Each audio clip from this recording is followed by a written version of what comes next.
السلام عليكم ورحمة الله وبركاته. فيديو جديد ان شاء الله يعجبكم وينال استحسانكم. ما تنسوش لو عجبكم الفيديو تحطوا لنا لايك وكمان كومنت حلو زيكم يفرحنا ويشجعنا. كوباية شاي الصبح كده الصراحة عملتها ونسيتها، فقلت اخدها للطيور ما تضرش، ولو عليها شوية شيح تبقى افضل كمان، يعني الله المستعان. اهو نخش بقى للي هنا. اللهم بارك. انا عارفه ان هم جعانين لان انا اتاخرت عند والدتي زي ما كنت مصوره في الفيديو اللي فات. انا حابه اصور لكم الفيديو ده اخر النهار عشان نجمع البيض مع بعض.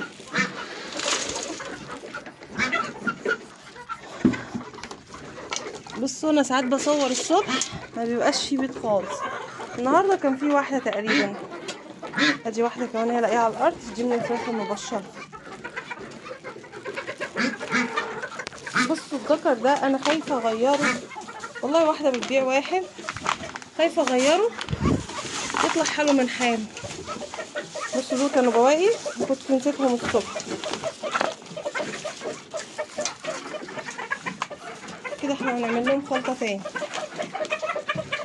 نلم البيضه عشان ربنا يوسع رزقنا.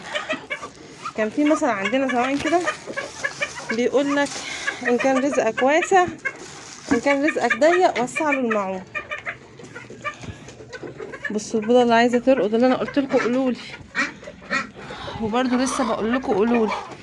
بصوا اكيد راقده تحت بيتي اهو. ادي 2 وادي 2 دول بشاير. اللهم بارك اهو. ده كله بشاير، 4 5 5 هم بشاير. مش فاكره الصبح كان كام، تعالوا هقول لكم. هناخد الشاي ده ندلقه له.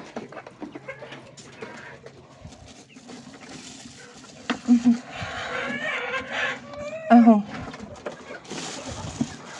اهو 5 و2 يبقوا 7، 3 و3 اهو، بقى كده 7 بيضات كلهم ما شاء الله اللهم بارك بشاير.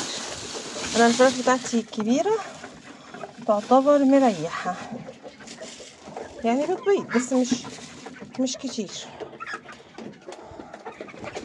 هنحط شويه شاي هنا ونخش نحط الباقي، هنوزع بقيه الكوبايه على السقايات،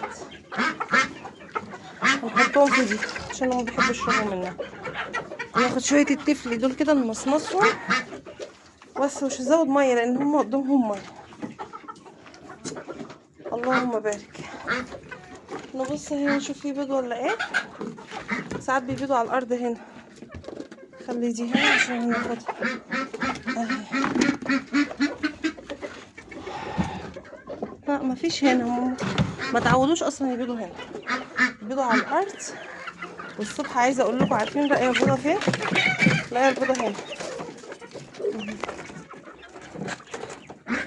معلش بقى الفلاش، بحاول اشيل الحتت اللي فيها فلاش مضلم. لاقيه البيضه هنا في الحته اللي في النص دي اهي. البيضه كمان اهي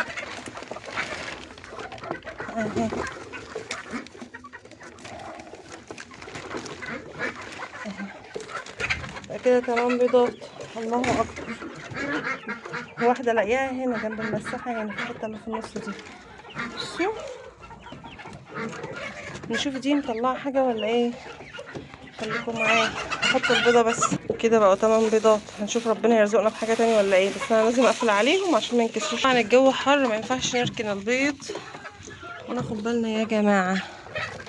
بسم الله، بسم الله الرحمن الرحيم. بصوا بقى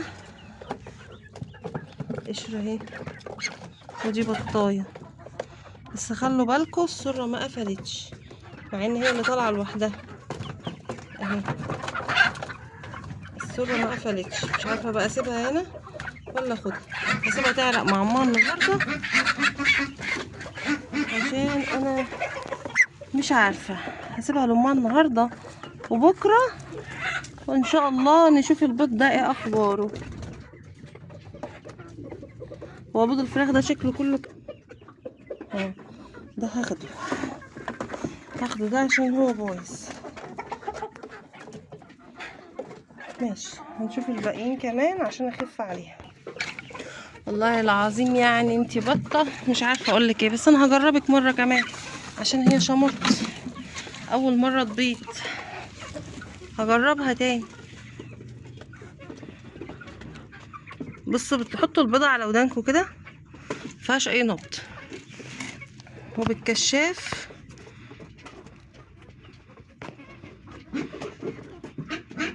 مفيهاش اي نبض. بصوا كان فيها جنين بس الجنين ميت جوه البيضة.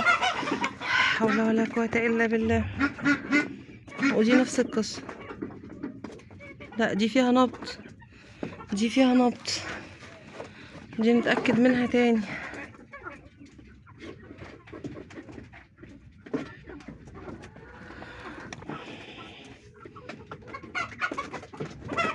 بس انا هسيب بيض البط بس برضو. ودي فيها نبض، يبقى كده 2 فيهم نبض.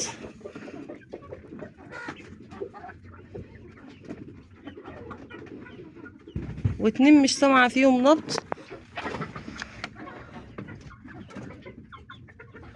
وادي 3 فيهم نبض. 3 فيهم نبض. هسيب بيض البط، والاتنين اللي مش سامعة فيهم نبض هسيبهم برضو.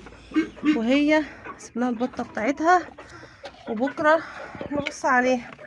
ربنا يعوض علينا بقى خير. وقلت ابص بص على البيضه على البطه دي كمان، وكانت راقده يا دوب من بقالها كام يوم، مش فاكره والله كام، بس انا مسجله عندي يعني.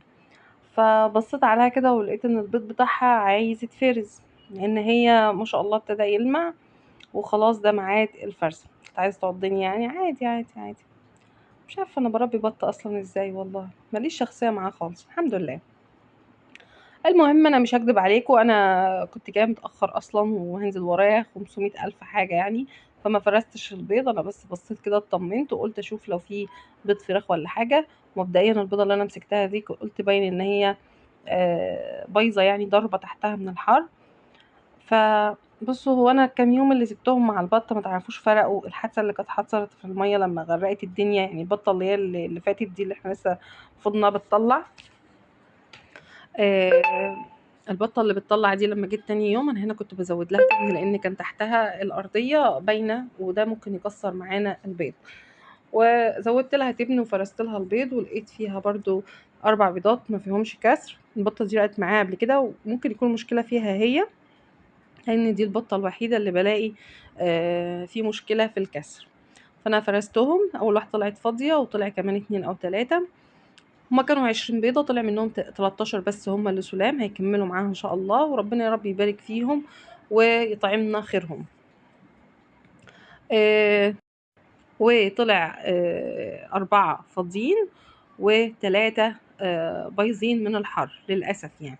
فربنا يا رب يصلح حالنا وحالكم ويعوضنا خير يا رب، اللهم امين، وسع رزقنا وارزقنا واياكم من رزق الحلال الطيب المبارك.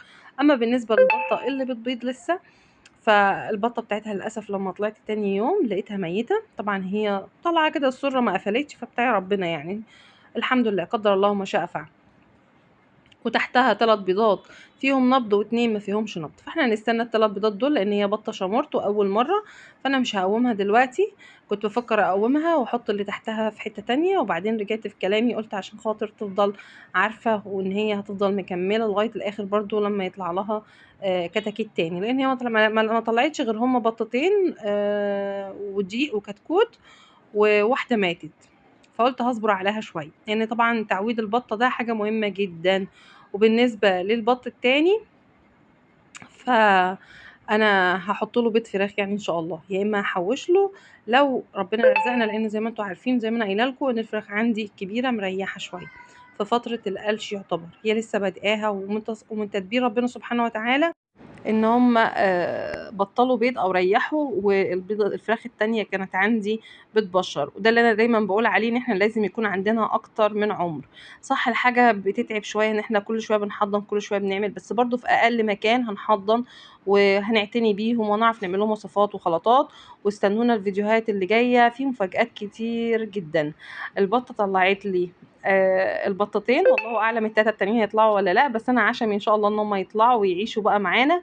فكده 5 بطات وكتكوت، ما اعتقدش ان انا هربيهم لوحدهم. فهدخل عليهم انواع تانية. قلت لكم اكتبوا لي لو انتوا عندكم اقتراحات، وان شاء الله هتلاقوا مفاجآت حلوة كتير جدا. في حاجات كتير لسه ما عملناهاش، وان شاء الله اللي جاي احلى. واستنونا في فيديوهات جاية كتير.